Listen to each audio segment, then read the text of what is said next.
Okay, let it go, let it go. How many times have you heard that? I wish it were that easy, but our brains do not work that way.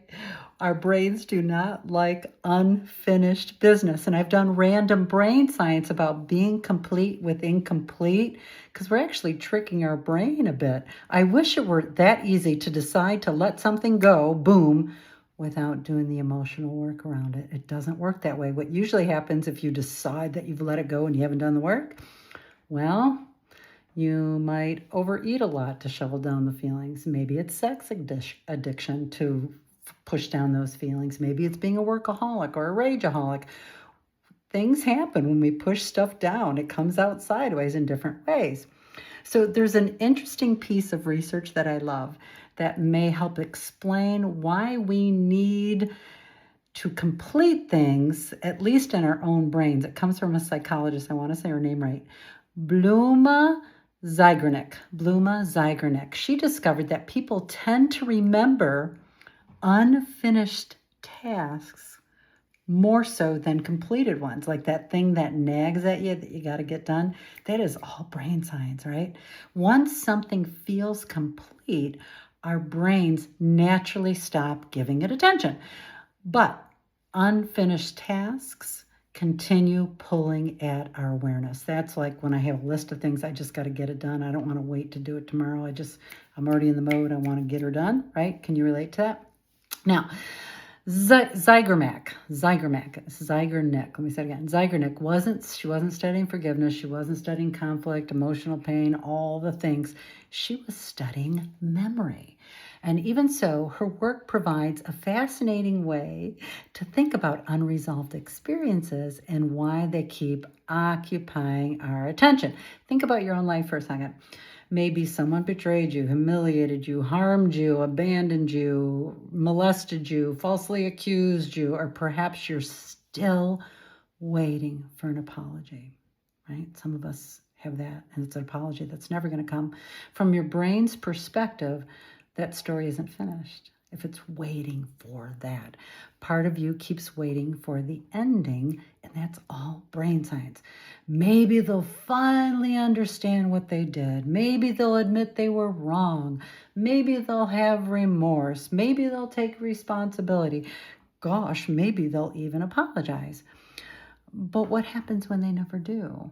And that's the case quite a bit. We're very complex human beings, and even how we process this information. What happens when they deny everything? I'm an incest survivor. Everything was denied for years. What happens when they refuse accountability? I have an ex-husband, no accountability, got it, right? Or, they simply move on with their own lives. What happens when the person dies? An apology you're hoping for never, ever comes, no matter the outcome.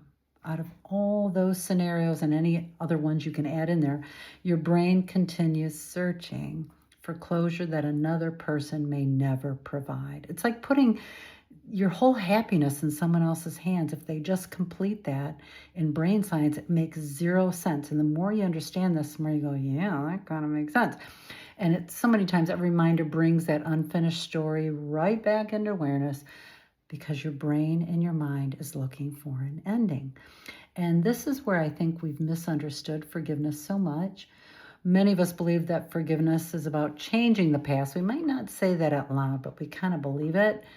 The past doesn't change. What happened is what happened. Forgiveness changes your relationship to the past. And forgiveness to me is the moment you stop waiting for someone else to finish this frickin' story, right? A story that may never get finished by someone else. It's recognizing that your mental health, your emotional well-being can't depend on someone else. It can't. And it's one of the reasons that I created the apology you'll never receive. You'll start seeing more and more videos on that because it really works. And it puts all the accountability here and gives us and empowers us to complete stuff that others will never complete, right? Sometimes closure comes through a conversation. Sometimes it comes through justice. Sometimes it comes a decision that we make for ourselves, not the decision to let it go. This is a much deeper, emotionally intelligent mental health conversation.